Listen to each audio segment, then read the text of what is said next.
من الشيطان الرجيم بسم الله الرحمن الرحيم الحمد لله الذي هدانا لهذا وما كنا لنهتدي لولا أن هدانا الله لقد جاءت رسل ربنا بالحق والصلاة والسلام على أشرف الأنبياء والمرسلين وعلى النبي المكي المدني القرشي الهاشمي سيدنا ونبينا سيد أبي القاسم محمد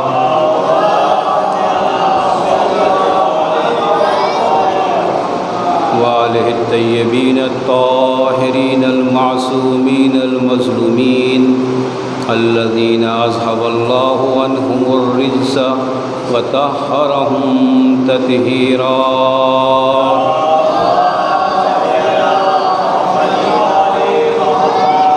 بسم الله الرحمن الرحيم رب اشرح لي صدري ويسر لي أمري واحلل عقدة من لساني يفقهوا قولي أما بعد فقد قال رسول الله صلى الله عليه وآله وسلم إن الحسين مصباح الهدى وسفينة النجاة صلوات محمد وعلى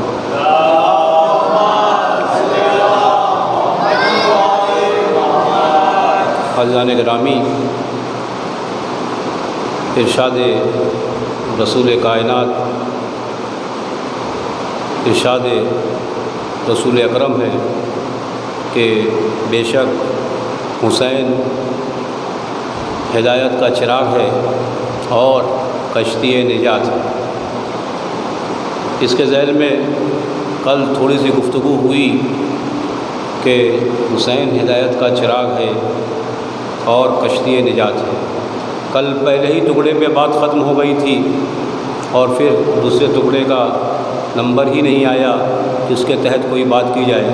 انشاءاللہ اسی کے تحت گفتگو رہے گی۔ اور میں نے اس سے پہلے نقل کیا کہ خالق کائنات نے اس سلسلہ ہادیوں کا رکھا تاکہ انسان کوئی اعتراض نہ کر پائے، نہ کوئی اشکال کر پائے کہ تو نے دنیا تو بنا دی مگر ہمیں کوئی راستہ دکھانے والا نہیں تھا۔ یعنی ایک سلسلہ، ایک دراز، ایک طویل سلسلہ ہے راستہ دکھانے والوں کا، تاکہ یہ کل کا چالاک انسان، یہ کل کا اپنے کو سب سے بڑا عقل مند سمجھنے والا انسان یہ کوئی بہانہ نہ کرنے پائے کہ مجھے تو کوئی راستہ بتانے والا نہیں تھا، مجھے تو کوئی سمجھانے والا نہیں تھا، بلکہ خدا نے تو ہر قوم کے لیے ہادی کو مقرر کر دیا۔ یعنی قرآن کی آیت ہے وَلِكُلِّ قَوْمٍ ہاد، ہم نے ہر قوم کے لیے ایک ہادی کو مقرر کیا ہے۔ اگر ایک قبیلہ ہے تو وہاں بھی کوئی نہ کوئی ہادی موجود ہے، یہاں تک کہ ایک گھر ہے تو وہاں بھی کوئی نہ کوئی آپ کو صحیح راستہ بتانے والا ہے۔ اب یعنی کوئی یہ اعتراض کر نہیں سکتا یا مثلا کل کا آنے والا جوان یہ کہے بھائی ہادیوں کا سلسلہ تو صرف عرب کے خطے میں نظر آتا ہے، پورے عرب میں فلاں پیغمبر آئے، جناب آدم آئے، جناب نوح آئے، جناب موسیٰ آئے، جناب عیسیٰ آئے، جناب یحییٰ آئے، جناب ادریس آئے، یہ سب کے سب کی تاریخ اگر دیکھی جائے تو صرف عرب کے خطے میں نظر آتے ہیں۔ ہندوستان میں کون سا پیغمبر آیا، ہمارے بھیونڈی میں کون سا پیغمبر آیا، ہمارے محلے ہمارے معاشرے میں کون سا نبی آیا؟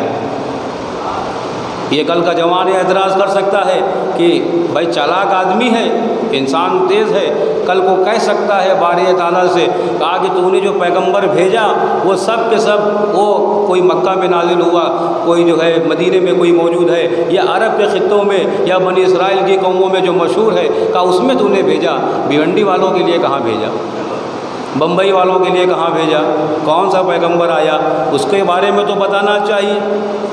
خدا نے کہا، اگر خدا یہ جواب دے گا، میں کہہ رہا ہوں کہ اگر میں ہادیوں کا نام لینا شروع کر دیتا، یہ جو کتاب 30 پارے کی ہے تو اس میں کتنے پارے لگتے نہیں معلوم، اس میں بھی ہمارے پر اعتراض ہے کہ یہاں 40 پارے کا قرآن ہے۔ صلوات پڑھے محمد والے محمد پر۔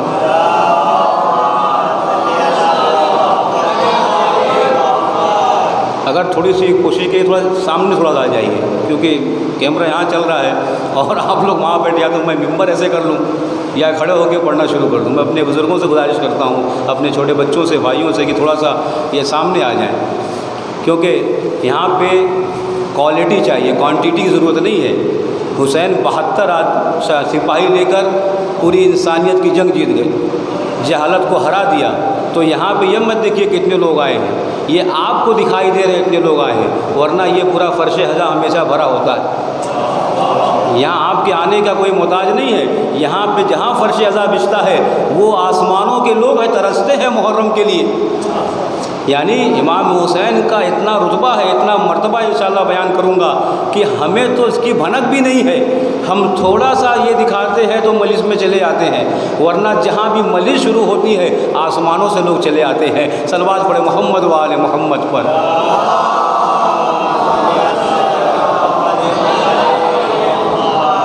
بات بھائی ہدایت کی ہے، راستہ دکھانے والے کی ہے. چراغ، بھائی ایک چراغ کیا کرتا ہے؟ آپ کو راستہ دکھاتا ہے. مثلاً کوئی گاؤں ہے، وہاں اندھیرا ہے، سناٹا ہے، تو آدمی صبح کا انتظار کرتا ہے. لیکن اگر تھوڑا سا وہ گاؤں ڈیولپ ہو جائے، قصبہ بن جائے، تو راستے میں لائٹیں لگ جاتی ہیں، تو آدمی رات میں بھی سفر کرتا ہے. کہیں اگر اس کو کہیں نکلنا ہوا تو وہاں سے بھی جائے گا. جب بھیونڈی میں کوئی ہے تو لائٹیں لگی ہوئی ہیں، آدمی راستہ سفر طے کر رہا ہے. لیکن گاؤں میں بجر دیہات میں ہے، اس کے لیے مشکل ہوگی، وہ سویرے کا انتظار کرتا ہے، صبح ہو تو میں نکلوں. تو کہنے کا مقصد یہ ہے کہ کوئی اگر یہاں بہرحال بات نکل گئی، کہ وہ جوان کہے گا بھئی یہاں تو کوئی پیغمبر نہیں آیا، یہاں تو کوئی راستہ دکھانے والا نہیں آیا، یہاں تو کوئی روشنی نہیں آئی. کہا بھئی مجھے مانتے نہیں مانتے ہو؟ خدا کہے گا ہاں میں آپ کو تو مانتا ہوں. اب یہ الگ مسئلہ ہے کہ میں آپ کو مانتا ہوں، آپ کی نہیں مانتا. صلوات پڑھے محمد و آل محمد پر.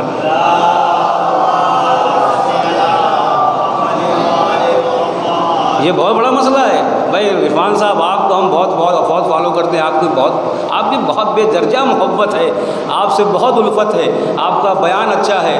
اچھا یہ بھی عجیب چیز ہے کہ آدمی اگر کوئی عام آدمی آ کے تعریف کرتا ہے تو آدمی دل میں خوش ہوتا ہے کہ ارے یہ میری بات کو سمجھ رہا ہے، میری بات کو اچھے، پتہ نہیں ہو سکتا ہے مزہ لے رہا ہو، آپ کو بنا رہا ہو، آپ کو ایسے ہی خوش کر رہا ہو. پہلے تو آدمی تو اپنا تقویٰ دکھاتا ہے، منع کرتا نہیں بھائی میں معمولی آدمی ہوں، میری زبان میں وہ اثر کہاں، میرے کلام میں وہ مطلب جو اثر کہاں. لیکن جب آہستہ آہستہ وہ بار بار جب کہنے لگتا ہے تو اچھا لگنے لگتا ہے کہ ہاں یہ اب میرا کوئی رتبہ بڑھ گیا ہے. صلوات پڑھے محمد و آل محمد پر.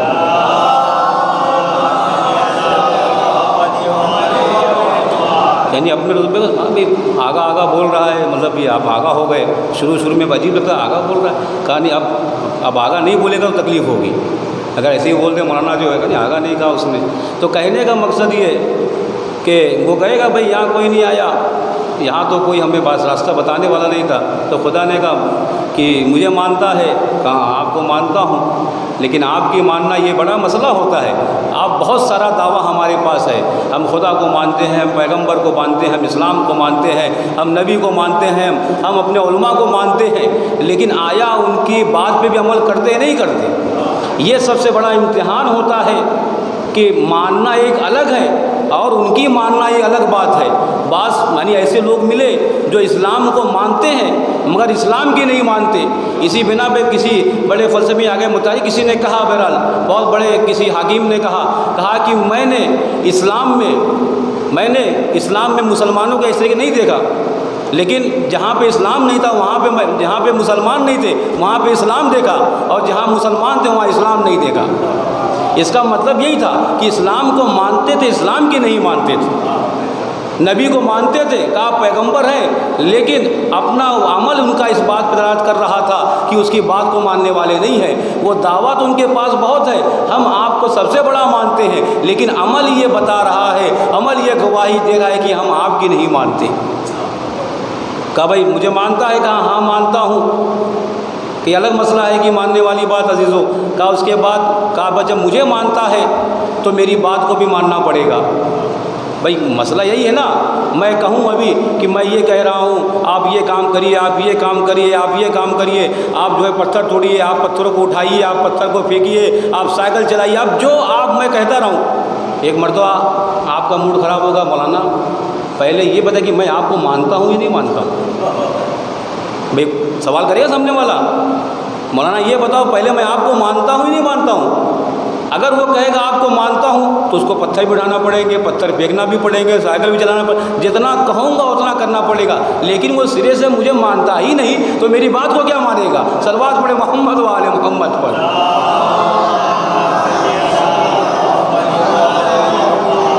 تو کہا بھائی مانتے؟ کہا مانتا ہوں۔ کہا پھر جب مجھے مانتا ہے تو میری باتوں کو ماننا پڑے گا، اور مجھے اگر جان گیا ہے، مجھے اگر پہچان گیا ہے تو تجھے اتنی عقل تو آنی چاہیے کہ مجھ سے بڑا کوئی نہیں ہے۔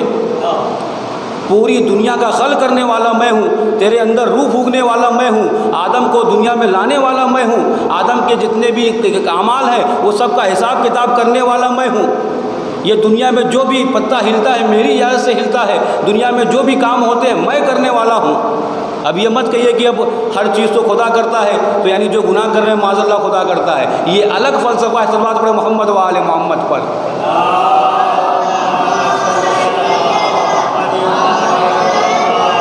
کہا بھائی مانتا ہوں، آپ کی باتوں کو ہی مانتا ہوں، چونکہ تیرا اتنا احسان ہے، اگر تھوڑا سا کوئی سمجھ آ جائے، اگر آدمی کو اپنے محسن کو نہیں بھولتا، میں نے اس سے پہلے کہا کہ اگر کوئی 100 روپیہ دیتا ہے تو آدمی 1 گھنٹہ تو کم سے کم اس کے ساتھ رہتا ہے، اگر کوئی چائے پلا دیتا ہے تو 2 گھنٹہ اس کے ساتھ رہتا ہے، اگر کوئی اس کے اوپر 2000 خرچہ کر دیتا ہے تو کم سے کم 1 ہفتہ تو اس کے ساتھ، اگر وہ کہتا ہے فلاں جگہ ہو تو آنا ہے، اگر کوئی 20,000 دے دے اور وہ اگر غلط بات کہہ رہا ہو تب بھی اگر آپ کا نظریہ اس کے خلاف ہے تب بھی اپنا آپ منہ نہیں کھولتے، خاموش رہ جاتے ہیں، چونکہ اس نے 20,000 دے رکھا ہے، اس کے احسان تلے دبے ہوئے ہیں۔ اب یہاں پہ خدا کہہ رہا ہے، اب یہ عجیب بندہ ہے، اتنا احسان، جان دینے والا تمہیں، کھانا دینے والا تمہیں، ہر رزق عطا کرنے والا تمہیں، عزت دینے والا تمہیں، شہرت دینے والا تمہیں، دولت دینے والا تمہیں، وہ کہتا ہے میں کہہ رہا ہوں، انسان کہتا ہے نہیں مانتا۔ صلوات پڑھے محمد و آل محمد پر۔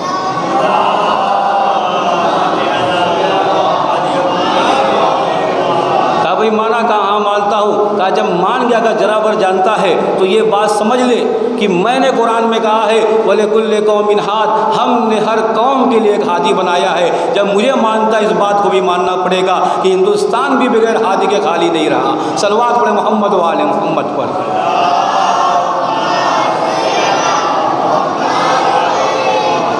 وہ نوروں کا سلسلہ خدا نے رکھا اس ظلمات کی دنیا میں، اس اندھیری دنیا میں۔ اگر یہ نورانی شخصیتیں نہ ہوتی، اگر یہ نورانی پیکر میں یہ نور نہ ہوتے، انسانی پیکر میں یہ نور نہ ہوتے، آج یہ دنیا کس اندھیرے میں جاتی اس کا کوئی بھی شمار نہیں کر سکتا۔ لیکن خدا کو پتا تھا کہیں یہ دنیا اندھیرے میں ڈوب نہ جائے، اس نے اپنے نور ہدایت کے جو ہے نور ہدایت کو آپ کے لیے معین کیا، اور جیسی ضرورت تھی، جس طریقے کا نور چاہیے تھا، اس زمانے کے اعتبار سے وہ نور آپ کو عطا کیا۔ جناب آدم کے دور میں جیسی ضرورت تھی، جناب آدم کو بنا کے بھیجا، جناب نوح کو بنا کے بھیجا۔ اس طریقے سے جتنے پیغمبر تھے، جیسی ضرورت تھی ویسی روشنی کے ساتھ ان کو مبعوث کیا۔ صلوات پڑھے محمد و آل محمد پر۔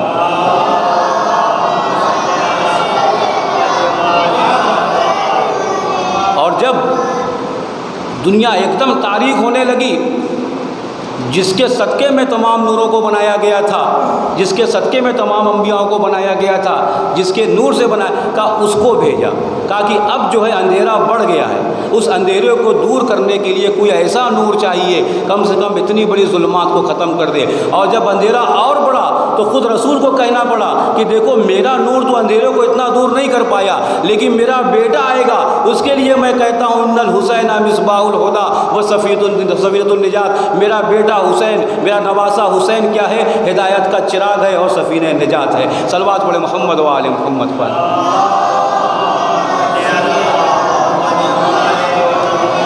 اور ہاں عزیزان گرامی، جب آپ نے ہادی تسلیم کر لیا، ہادی مان لیا کہ یہ ہدایت کرنے والے ہیں، یہ نور ہدایت ہے، ہدایت کی روشنی کا ہدایت دینے والے ہیں، تو آپ جب ان کو مانتے ہیں تو ان کی بات بھی ماننا ہوگی۔ یہ دعویٰ کر دینا کہ ہم حسین کو مانتے ہیں، حسین کو ماننے والے اور بھی لوگ تھے، لیکن آیا کیا حسین کی تمام باتوں پہ عمل کرتے ہیں؟ کہا نہیں ملتے۔ بہت سارے ملیں گے آپ کو۔ یہ ایسی چیز ہے، یہ محرم، یہ ایسی کربلا ایسی چیز ہے کہ ہر حیرے غیرے، چاہے وہ مسلمان ہو یا غیر مسلمان ہو، سب کے سب امام حسین کی عظمت کو سلام کرتے ہیں۔ مانتے ہیں اور ان کی جو روش جو زندگی تھی کا بعض جگہ اس پہ عمل بھی کرتے ہیں. آپ دیکھ لیے گاندھی کو دیکھ لیجئے یا اتنے بڑے بڑے جو بڑے بڑے لوگ لیکھک آئے ہیں, جو بڑے بڑے فلسفی آئے ہیں, آنے کے بعد اگر امام حسین کے بارے میں کہا ہے تو عظمت والا کلام کہا ہے. صلوات پڑھے محمد والے محمد پر.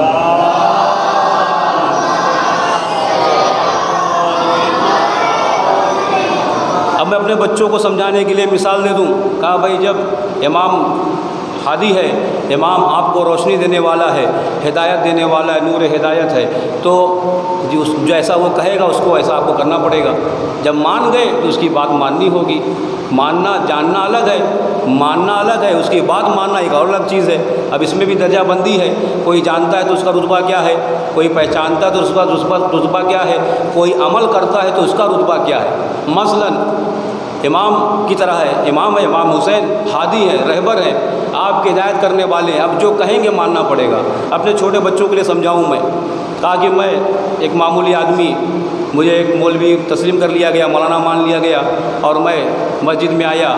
اب جیسے جیسے میں کام کر رہا ہوں ویسے ویسے لوگ بھی کام کر رہے ہیں. یعنی میں ایک معمولی امام 2 رکعت کا مولوی سمجھ لیجئے. آپ نماز میں جاتا ہوں تو آپ بھی رکوع میں جاتے ہیں, نماز اللہ اکبر کہتا ہوں, آپ بھی اللہ اکبر کہتے ہیں, یا میں جو کہتا ہوں اس کو بات کو مانتے ہیں. اب اس میں بھی معاملہ ایسا ہوتا ہے, میں کہتا ہوں بھائی فلاں کام کرو تو لوگ نہیں کرتے. اس کا مطلب کہ امام کی بات کو نہیں مانو. امام اب ظاہراً امام ہے, وہ امام اللہ, وہ امام نہیں. یہ ایک معمولی امام جس کو آپ نے بنا لیا. یہ بھی مسئلہ عجیب ہے کہ جس کو لوگ بناتے ہیں وہ کامل امام کیا, وہ مطلب انسانیت کی بھی بعض جگہ معاملہ گڑبڑا جاتا ہے کہ جو لوگ بناتے ہیں اس کے اندر خامیاں ہوتی ہیں, لیکن جس کو اللہ بناتا ہے اس کے اندر کمال پایا جاتا ہے, وہ دوسروں کو کمال بخشتا ہے. تو کیا ہوا, جیسا میں نے کہا ویسا عمل کرنا ہے آپ کو. اگر آپ نے عمل نہیں کیا, امام کا مطلب ہی کیا ہوتا ہے, میں آپ کے آگے کھڑا ہوتا ہوں کہ آپ امام ہیں, یعنی آپ آگے ہیں. اب جو آگے ہوگا جیسے جیسے میں چلوں گا آپ کو ایسے ایسے کام کرنا پڑے گا. اگر آپ نے راستہ بدل دیا اس کا مطلب آپ نے اس کی پیروی نہیں کی, آپ نے اس کے پیچھے جو ہے اس کی طبیعت نہیں کی, تو معاملہ بالکل ایسا ہی ہے. اگر ہم امام کو امام حسین کو امام مانتے ہیں, ہادی مانتے ہیں, اب وہ جیسے جیسے چلیں گے, جیسے جیسے عمل انجام دیں گے تو ان کے پیروکار پہ لازم ہے کہ ویسا ویسا عمل انجام دیں. اگر امام حسین علیہ السلام نماز پڑھتے ہیں تو آپ کو بھی نماز پڑھنا پڑے گا. اگر وہ روزہ رکھتے ہیں تو آپ کو روزہ رکھنا پڑے گا. اگر وہ حج کرنے جاتے ہیں تو آپ کو حج کرنا پڑے گا. اگر وہ اپنے بھائیوں کے ساتھ مراعات سے پیش آتے ہیں آپ کو معاشرے میں اپنے بھائیوں کے ساتھ صحیح رہنا پڑے گا. اگر وہ دوسروں کا حق نہیں غصب کرتے تو آپ کو بھی اس سے دور رہنا پڑے گا. اگر وہ ظالم سے نفرت کرتے ہیں تو آپ کے اندر بھی ظالم سے نفرت پڑنے کی طاقت ہونا چاہیے. اگر وہ غاصب سے محبت نہیں کرتے تو آپ کے اندر بھی غاصب کے لیے محبت نہیں ہونا چاہیے. اگر آپ ایسے چل رہے ہیں تو آپ امام کے پیروکار ہیں اور اس نور ہدایت کے تحت آپ کا گامزن ہے اور آپ کا قدم چل رہا ہے. اگر ایسے ہی چلتے رہے, یہ واحد دروازہ ہے جو آپ کو خدا تک لے جانے والا ہے, یہ واحد نور ہے جو آپ کو خدا تک پہنچانے والا ہے. اگر آپ نے ذرہ برابر امام سے انحراف کیا, آپ نے ظالموں کی مدد کی, آپ نے ظالموں سے محبت دکھائی, آپ نے غاصبوں کو چاہا, تو یہ سمجھ لیجئے کہ آپ ضرور امام کا دم بھر رہے ہیں, آپ ضرور امام حسین کر رہے ہیں, لیکن یہ امام کا راستہ نہیں ہے, یہ بلکہ آپ کو شیطان کے راستے پہ لے کے چلا جاتا ہے. اگر امام کو ماننا ہے جیسا امام کرے گا ویسا کرنا پڑے گا. صلوات پڑھے محمد و آل محمد پر.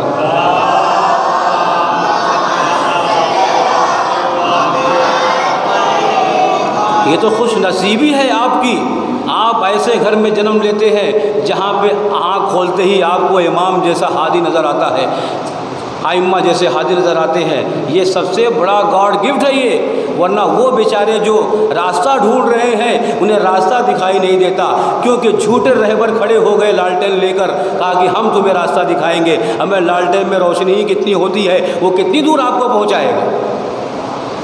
بس ہوتا نئے نئے نیتا کھڑے ہو جاتے ہیں, اگر کوئی شریف نیتا کھڑا ہو تو کچھ غلط نیتا بھی کھڑے ہو جاتے ہیں, کہا میں بھی راستہ دکھا رہا ہوں. یہ ہوتا ہے عام طور سے, کبھی پٹیداری میں بھی ہوتا ہے. اگر آپ نے 2 مجلسیں کرائی ہیں تو اچھی بات ہے, اگر مجلسیں کرا رہے ہیں تو اچھی بات, لیکن بسا اوقات کیا ہوتا ہے آپ نے 2 کرائی ہیں, کہا ان کی مجلسیں ٹھیک نہیں ہیں تو راستہ الگ ہو جاتا ہے.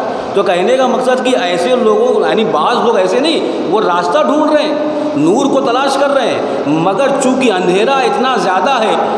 مثلاً کیسے اندھیرا ہو گیا ان کے سامنے, اگر انہیں راستہ ملتا تو نور تک پہنچ جاتے, مثلاً کہیں چراغ جل رہا ہے اور سامنے کوئی دیوار بن کے کھڑا ہو جائے، کیا وہ بچہ اس چراغ کو دیکھ پائے گا؟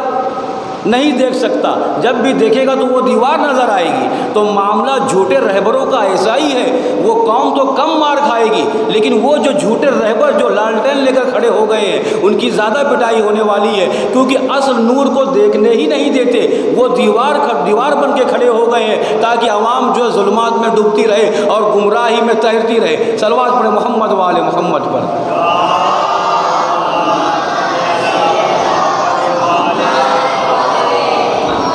تو کبھی آپ کسی کے سامنے سایہ مت بنیے۔ اگر واقعاً انسان ہے، مگر چونکہ کیوں آدمی امام کا راستہ ترک کرتا ہے؟ کیوں امام کو نہیں مانتا؟ جانتے ہوئے بھی نہیں مانتا۔ کیوں؟ میں نے اس سے پہلے مثال دی تھی، اس سے پہلے بتایا تھا کہ کیوں رسول اکرم کو لوگوں نے نبی نہیں مانا۔ یہ جو مباہلے کی بات یہی تھی، آخر میں بات چیت ہوا کرتی تھی، باتیں ہوتی تھی، اسلام کے ذریعے رسول اکرم اسلام کو پھیلاتے، تبلیغ کرتے تھے، لیکن آخر میں خدا نے کہا ہے میرے حبیب اب ان سے بات مت کرو، میں ایک دم سادے لہجے میں بات کر رہا ہوں۔ کہا کہ میں اب ان سے بھائی بات نہیں کرنا ان سے۔ عام طور سے ہوتا بھی یہی ہے، آپ اپنی بات کہہ چکے، آپ بھائی کہہ چکے، میں حقیقت یہی ہے، میں آپ کا مخالف نہیں ہوں۔ میں ایک مثال دے رہا ہوں، کوئی بات پہ جھگڑا ہوا تھا، آپ نے کہا بھائی میرا اس میں کوئی دوش نہیں ہے، میں کسی نے آپ کا کان بھر دیا ہے یا آپ میرے خلاف یہ کام مت کریے۔ آپ جب بہت بیان کر جاتے ہیں، آخر میں کہتے تھے کہ بھائی سنو یا سنو مت، اب میں جو کہہ دیا ہوں کہہ دیا ہوں، بھائی یہ خدا جانتا ہے یا میں جانتا ہوں، میں نے جو کہا ہے وہ صحیح ہے۔ تو رسول جب استدلال کرتے تھے، اسلام کے بارے میں تبلیغ کرتے تھے، یہ جاننے کے بعد بھی نہیں مانتے تھے، یعنی پہچانتے تھے مگر مانتے نہیں تھے۔ تو خدا ناراض ہوا، کہا میرے حبیب کہ اب ان سے بات مت کرنا، اب ان سے گفتگو نہیں کرنا۔ کہا کیوں؟ کہا یہ تمہیں ایسے پہچانتے ہیں جیسے اپنے بچوں کو پہچانتے ہیں، یعنی خدا نے مثال دی۔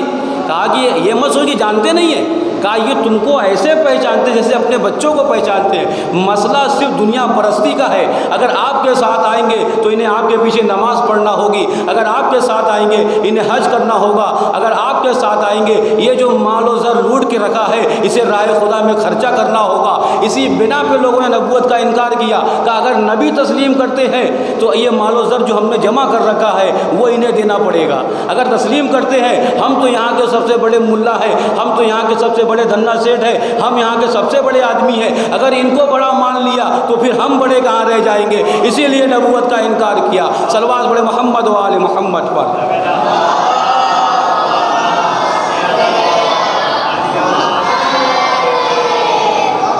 اور یہی انکار کی وجہ امام حسین علیہ السلام کے بارے میں بھی جتنے بھی ائمہ آئے سب نے جو انکار کیا، سب کی دکھتی رگ یہی تھی کہ اگر امام مانتے ہیں تو ان کی باتوں کو ماننا پڑے گا، کہ سرے سے ان کو ہی انکار کر دو تاکہ ہماری جو ہے یہ غرور ہمارا بڑا ہونا یہ باقی رہ جائے۔ کسی کو بڑے ہونے کا گھمنڈ تھا، کسی کو پیسے کا معاملہ تھا کہ اگر امام مانتے تو پیسہ دینا پڑے گا، اور کسی کو نماز سے دشمنی تھی کہ امام کو مانتے تو نماز پڑھنا پڑے گا۔ عزیزو معاملہ ہمارا بھی ایسے ہی ہے، اگر واقعا ہم امام کو مانتے ہیں، اگر امام کے نور سے استفادہ کرنا چاہتے ہیں، امام کی روشنی میں آ کے اپنے آپ کو آگے بڑھانا چاہتے ہیں، جو امام نے کیا ہے ہمارے اوپر بھی واجب ہوتا ہے۔ کل کو ایسا نہ ہو کہ ہمارا آخری امام آئے اور ہم بھی اس طریقے سے اس سے مکر جائے جیسا کہ پہلے کی قومیں مکر گئی۔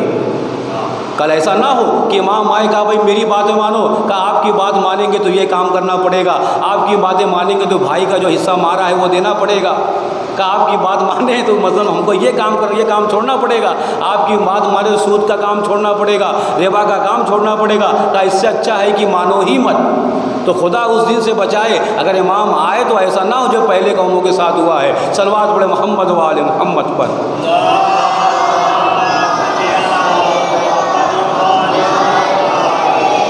اور عزیزان گرامی، یہ نور ہدایت ہے، کل اس میں گفتگو ہوئی، یہاں پہ تلاش کر لیجئے آپ۔ اندھیرے میں چیزوں کو آدمی تلاش اندھیرے میں کیا چیزوں تلاش کر پائے گا؟ اندھیرے میں کوئی چیز گم جائے آپ ڈھونڈتے رہیے آپ کو نہیں ملے گی، اس کو تلاش کرنے کے لیے آپ کو روشنی کرنا ہوگی، آپ کو بلب جلانا ہوگا، پھر جا کے کہیں وہ گمی ہوئی شے آپ کو ملے گی۔ اگر سوئی ہے یا کوئی بھی چیز ہے لائٹ جلانے کے بعد ہی آپ کو حاصل ہوتی ہے، اگر یعنی جو گم گئی ہے بغیر لائٹ کے حاصل نہیں ہو سکتی۔ یا پڑھائی کے لیے آپ کو پڑھنا آگے بڑھنا ہے، کیا اندھیرے میں کوئی کتاب پڑھ سکتا ہے؟ کیا آپ لائٹ بند کر کے کہا میں کتاب پڑھ رہا ہوں تو سامنے والا ہنسے گا؟ اگر کسی بچے سے کہا بھائی کمرہ بند ہے، لائٹ بند ہے، کیا کر رہے ہو بیٹا؟ کا پڑھائی کر رہا ہوں، تو باپ مسکرائے گا کہ یہ باپ کو بنا رہا ہے۔ تو یعنی علم بھی حاصل کرنا ہے، اگر آپ کو جہالت کو دور کرنا ہے، اندھیرے کو دور کرنا ہے، تو روشنی میں آنا پڑے گا۔ اور روشنی میں آنے کے بعد بھی اگر آپ کے ساتھ معاملہ گڑبڑا گیا تو آپ کی مثال یہی ہے کہ دیکھتے ہوئے بھی آپ بنے کہ آنکھیں ہوتے ہوئے بھی آپ اندھے ہیں، یعنی ایسے ہیں کہ آپ اس دنیا میں بھی اندھے رہیں گے۔ اور یہی وجہ ہے کہ آج جو امام کو نہیں مانتے، ان کے پاس آنکھیں ہیں وہ دیکھتے نہیں ہیں، ان کے پاس منہ ہے مگر وہ بولتے نہیں، ان کے پاس کان ہے وہ سنتے نہیں ہیں۔ کیوں؟ سب مثالیں خدا نے دی ہے۔ پتہ ہے کہ سب کچھ جاننے کے بعد بھی یہ انجان بن رہا ہے، دیکھنے کے بعد بھی اندیکھا بن رہا ہے، کہا یہ سب کے سب خدا کے پاس آئیں گے، ان کے ساتھ میں کیا کرنے والا۔ تو عزیزو، امام کی روشنی میں یہ سب حاصل کرنا ہوگا۔ اگر ہماری نمازیں قضا ہو رہی ہیں، اگر ہمارے روزے چھوٹ رہے ہیں، تو آئیے اگر امام کو مانتے ہیں تو یہ تہیہ کر لیجیے اس محرم کے بعد سے کبھی نماز قضا نہیں ہوگی، کبھی روزہ نہیں چھوٹے گا، کبھی اپنے والدین کے حق میں جو ہے معصیت نہیں ہوگی، نافرمانی نہیں ہوگی، اپنے والدین کے پیروکاری ہوگی، اپنے والدین کی پیروی ہوگی۔ اگر محرم میں یہ سمجھ میں نہیں آیا تو سمجھ لیجیے یہ محرم بھی آپ کا اندیکھا ہے۔ ایسی مثال ہے دیکھنے کے بعد بھی آپ نے نہیں دیکھا۔ یہ چھوٹا سا مجمع ہے، اگر یہ چھوٹے سے مجمع میں میری بات اگر تھوڑی دو لوگوں کو سمجھ میں آ جائے، یہ میرے بچوں کو سمجھ میں آ جائے، تو یہ مجلس کا جو ہے یعنی میری محنت وصول ہے۔ عزیزان گرامی، تو یہ چراغ کے تلے آنے کے بعد یہ چیزیں ہونا چاہیے۔ اور بار بار میں چراغ ترجمہ کر رہا ہوں، یہ بھی ایک عجیب چیز ہے کہ بعض لوگ کہتے ہیں کہ ہدایت کا چراغ ہے۔ آئیے چراغ کو سمجھانے کے لیے کہ کیسے معلوم ہوگا کہ حسین مصباح الخدا ہے۔ آج پورے دنیا میں، آج پورے جہان میں امام حسین کی مجلسیں ہو رہی ہیں۔ کوئی ایسا خطہ نہیں ہے، کوئی ایسی جگہ نہیں ہے، اگر انسان امام کی مجلسوں کو چھوڑ دیتا ہے، غم حسین کو چھوڑ دیتا ہے، تاریخوں میں یہ نقل ہے کہ حیوانات نے امام کا غم منایا ہے۔ اگر انسان کہے کہ ہم امام کا غم نہیں منائیں گے، ہم اپنے ہادی کا غم نہیں منائیں گے، ہم امام حسین کا غم نہیں منائیں گے، تاریخ گواہ ہے اگر کہیں ایسا مسئلہ بھی ہوا ہے تو جنگلوں میں حیوانوں نے بھی کیا ہے، غم حسین کو منایا ہے۔ آپ کا محتاج نہیں ہے خدا، وہ آپ کو ہٹا کے دوسری قوم لا دے گا۔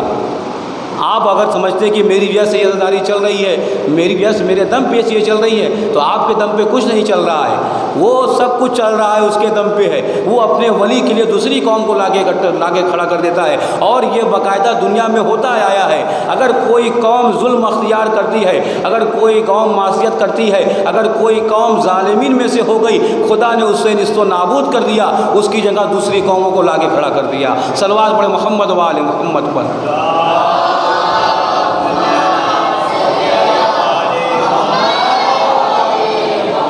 تو ہر جگہ ہو رہی ہے۔ اگر میں نے اپنے بچوں کے لیے کبھی بتایا تھا کہ اگر آپ اونچائی پر جائیے، کوئی جہاز سے اگر مشاہدہ کریں، جہاں بستی ہوتی ہے، جہاں پہ اندھیرا ہوتا ہے، آپ اوپر سے آپ کو دکھائی دیتا ہے۔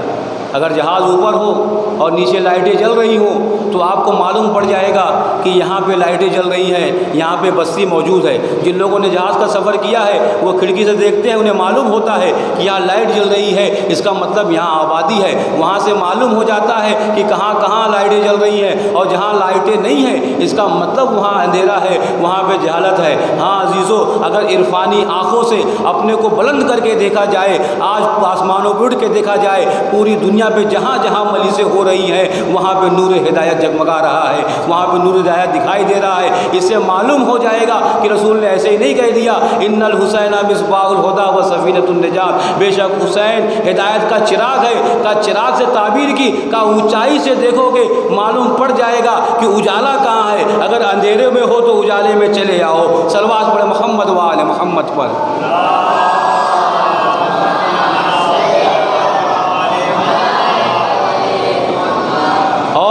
علماء نے بیان کیا، کہا بھئی یہ جو ترجمہ کیا جاتا ہے ان الحسین مصباح الہدی و سفینۃ النجات، ابھی تک آپ سنتے آئے، آپ نے یہ سنا کہ حسین ہدایت کا چراغ ہے۔ اب بعض لوگوں نے جو کتابوں میں لکھا، کہا کہ خود چراغ کا ترجمہ کرنا خود یعنی امام حسین علیہ السلام کے لیے بہت اچھا نہیں ہے کہ امام کو چراغ سے تعبیر کیا جائے۔ کا مصباح، اور کبھی کبھی مصباح کا معنی سراج میں استعمال ہوتا ہے، چراغ کے معنی میں استعمال ہوتا ہے. جیسے رسول اکرم نے کہا کہ سراجم منیرہ، کہا کہ تم چمکتے ہوئے چراغ ہو، چمکتے ہوئے مطلب جو ہے جگمگاتے ہوئے چراغ ہو. رسول اکرم کے لیے سراج کا لفظ استعمال ہوا. اور رسول اکرم نے اپنے نواسے کے لیے مصباح کا لفظ استعمال کیا. یعنی کچھ نہ کچھ تو ڈفرینس ہوگا.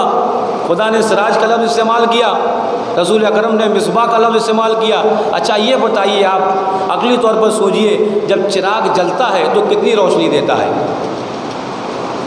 آپ ایک حد ہے، ایک کمرے میں اگر آپ کسی میدان میں چراغ کو جلاتے ہیں تو جہاں تک اس کی روشنی جائے گی وہاں تک اجالا ہے، اس کے بعد پھر اندھیرا ہے نہیں ہے. آپ روشنی کر کے دیکھ لیجئے. اگر ایک کمرے میں چھوٹا چراغ ہے یا بڑا چراغ ہے، جتنی روشنی اس کی ہوگی اتنی روشنی جہاں تک اس کے بعد اندھیرا شروع ہو جائے گا، اس کے بعد کی اشیاء آپ کو دکھائی نہیں دیں گی، اس کے بعد کی چیزیں آپ کو دکھائی نہیں دے گی. آپ یہ بلب جلا لیجیے، آپ کسی میدان میں، جہاں تک بلب کی روشنی ہے وہاں تک جائے گا، اس کے بعد اندھیرا ہے، پھر اس کے بعد معاملہ ایسے ہی.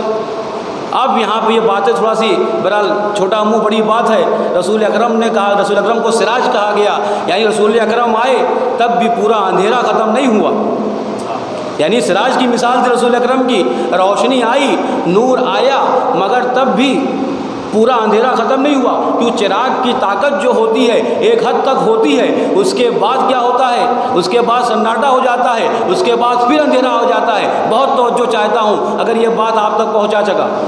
کہا کہ کیا کام کرتا ہے؟ کہا سراج کا مطلب جہاں تک روشنی ہے، لیکن رسول اکرم نے امام کو مصباح سے تعبیر کی ہے. کہا یہ جو ہے چراغ کی ہدایت ہے. ترجمہ ہم لوگ چراغ کہتے ہیں، میں کہتا ہوں مصباح یہ چراغ کا نام نہیں ہے.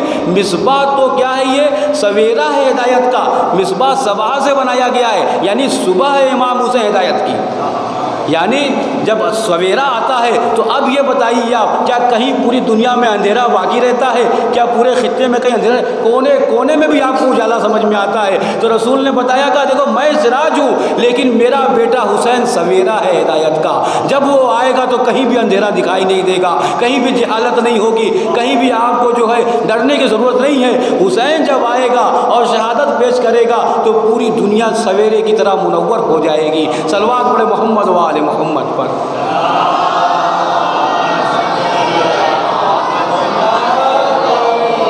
بھائی مصباح صبح سے بنائے گی، صبح ہوگی تو کہیں اندھیرا ہوتا ہے. تو عزیزو یہ مسئلہ ہے. چراغ کا ترجمہ کرنا ہو سکتا ہے کہ معاملہ تھوڑا سا کہیں کمی ہو جائے، مگر لفظ مصباح بھی استعمال ہوتا ہے چراغ کے معنی میں. لیکن اگر صحیح تعبیر کیا جائے تو یہ سویرا ہے ہدایت کا، اور جب سویرا آتا ہے تو کہیں بھی اندھیرا نظر نہیں آتا. ہاں عزیزو یہ امام ہے، اگر آپ ان کو امام مانتے ہیں، ان کی روشنی میں چلنا چاہتے ہیں، تو میں نے کہا عزاداری کا موقع ہے تو اس عزاداری میں آپ اپنے کو امام کے پیروکار بنا کے چلیے. ایسا نہ ہو کہ آپ کے ذریعے سے کسی کے اوپر جو ہے کسی کے اوپر ظلم ہو جائے، یا آپ کی وجہ سے کسی کو تکلیف پہنچے. یہ عزادار کو بھی تکلیف نہیں ہونا چاہیے آپ سے. آپ آئیں امام کا غم منانے کے لیے، اور امام نے قربانی اسی لیے دی ہے تاکہ حق ثابت ہو جائے اور باطل نیست و نابود ہو جائے. ظاہراً دکھائی دے رہا تھا کہ مثلا باطل جیت گیا، لیکن جیسے ہی امام کا گلا کٹا وہیں پہ باطل بھی نیست و نابود ہو گیا.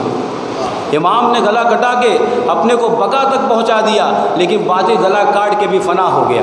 وہ سمجھ رہا تھا کہ حسین کا گلا کاٹ دیا جائے تو ہم کامیاب ہو جائیں گے اور ہماری حکومتیں بڑھ جائیں گی، ہم ہمیشہ قیامت تک اسی اندھیری حکومت کو لے کر چلیں گے. لیکن وہ اس سے پیچھے تھے کہ نہیں معلوم کہ گلا کاٹنے کے بعد ہماری حکومتوں کے پائے ہل گئے اور ہماری حکومتیں جو تھوڑا بہت چلنے والی تھی وہ سب کے سب نیست و نابود ہو گئی. ہاں عزیزو ان کا ظاہری منصوبہ یہی تھا کہ کس طریقے سے اسلام کو دبا دیا جائے اور کالی کرتوتوں کو اپنی جو ہے اسلام کا اس کو چہرہ پہنا دیا جائے، اسلام کا لبادہ پہنا دیا جائے. یزید یہی کر رہا تھا، یعنی اپنے کو مسلمان کہتا تھا، اپنے کو اسلام ماننے والا کہتا تھا، اسلام کا چہرہ اوڑھے ہوئے جتنے بھی کام کرتا تھا وہ غیر اسلامی کام تھے. عزیزو شراب پینا کیا اسلامی کام ہے؟ اور زنا کرنا کیا اسلامی کام ہے؟ شارب الخمر فاسق، یہاں تک کہ بندروں سے کھیلنے والا. اور اس کے بارے میں اپنے بچوں کو بتا دوں اتنا خطرناک آدمی تھا، بندروں کو لباس پہناتا تھا، انہیں گھوڑ سواری سکھاتا تھا. ایسا آدمی اگر خلیفہ بن جائے گا، اگر ایسا آدمی خلیفۃ المسلمین بن جائے گا تو ایسے اسلام کو سلام کرنا پڑے گا۔ ہاں عزیزو، جب امام نے دیکھا کہ یزید جو ہے اسلام کی جڑیں کاٹ رہا ہے تو امام نے بھی وعدہ جو کیا تھا اپنے نانا سے، کہے نانا میں اپنے دین کو تباہ ہونے نہیں دوں گا، میں آپ کے دین کو ختم نہیں ہونے دوں گا۔ اسی وعدہ طفلی کو نبھانے کے لیے حسین مدینہ کو چھوڑ رہے ہیں۔ کوئی بھی شخص اپنے وطن کو چھوڑنے میں ایسا نہیں اسے خوشی ہوتی ہے، ارے کیسے وطن کو چھوڑیں گے جہاں پہ حسین کا بچپنا گزرا ہے، جن گلیوں میں حسین کا بچپنا گزرا ہے، حسین اسی گلیوں میں جوان ہوئے ہیں، جن گلیوں میں انہوں نے اپنے نانا کی انگلیاں پکڑ کے چلی ہے، جن گلیوں میں امام نے اپنے نانا کو نماز پڑھاتے ہوئے دیکھا ہے اور پشت پر سوار ہوئے ہیں، کہا ایسے مدینہ کو چھوڑنا حسین کے لیے کتنا سخت تھا عزیزو۔ ہاں جب معاملہ ایسا ہو گیا، ایسا نہیں کہ معاذ اللہ حسین بیعت سے ڈر کے جا رہے تھے، ایسا نہیں کہ معاذ اللہ حسین یزید سے ڈر کے جا رہے تھے، امام سمجھ گئے تھے کہ اگر حسین مدینہ نہ چھوڑے گا تو اسلام کبھی اپنی بقا تک نہیں پہنچے گا، اسلام نصف و نابود ہو جائے گا۔ ہاں عزیزو، اتنا درد دل میں لے کر رسول کے مزار پہ آتے ہیں، اے نانا جان میں آپ کے وعدے کو نبھانے جا رہا ہوں، اور باقاعدہ آپ نے سنا، کہا کہ جو ہے روتے روتے جو ہے غش میں چلے گئے اور خواب میں دیکھا کہ رسول نے فرمایا اے میرے لال عراق کی طرف چلے جاؤ۔ ہاں عزیزو، حسین اٹھے ہیں اور کیسے اپنی مادر گرامی کی قبر پہ گئے ہیں، اور کیسی ماں، ایسی ماں کہ جب آخری وقت میں جب حسین ملنے کے لیے تیار نہ تھے، کہا میری ماں جب تک نہیں بلائے گی حسین ملنے نہ جائے گا۔ کہا جناب سیدہ نے ہاتھوں کو بڑھا دیا تھا، اے میرے لال آپ میرے کلیجے سے لگ جا، ایسی ماں کی مزار کو چھوڑنا ہے اور ایسے بھیا کے مزار کو چھوڑنا ہے۔ ہاں عزیزو، یہ سب کا رخصت ہو کر نانی ام سلمہ کے پاس آتے ہیں، اے نانی ام سلمہ یہ حسین مدینہ چھوڑ کر جا رہا ہے۔ کہا نانی ام سلمہ نے جیسے ہی سنا کہ حسین مدینہ چھوڑ رہے ہیں، ارے نانی کا دل تڑپ گیا، کہا اے میرے لال دیکھو عراق مت جانا۔ کہا جب عراق کی بات سنی، کہا تمہارے نانا نے مجھ سے بتایا تھا میرا بیٹا عراق جائے گا اور اس کے ساتھ یہ حادثہ پیش آئے گا۔ ایک مرتبہ دو روایتیں یہاں پہ پیش کی جاتی ہیں، یہ وہی جگہ ہے جہاں پہ امام حسین نے نانی ام سلمہ سے پورا جو ہے مقتل کے بارے میں بیان کیا، کون کہاں شہید ہوگا، کون کہاں مارا جائے گا، کون کہاں پہ گرے گا۔ اور دوسرا جو علماء پڑھتے ہیں کہ شب عاشور، جب شب عاشور آئی ہے اور امام جو ہے اپنے خیمے سے باہر نکلتے ہیں، اجرکم اللہ، خدا آپ کو کوئی غم نہ دے عزیزو، امام خیمے سے باہر نکلے اور جیسے یہ باہر نکلے نافع ابن ہلال امام کے پیچھے پیچھے چلنے لگتے ہیں۔ وہ کیسے صحابی تھے، کتنی محبت رکھنے والے تھے اپنے آقا سے، اگر امام کو اپنی نظروں سے اوجھل نہیں دیکھنا چاہتے، چاہے وہ رات کا اندھیرا ہو چاہے وہ دن کا اجالا ہو۔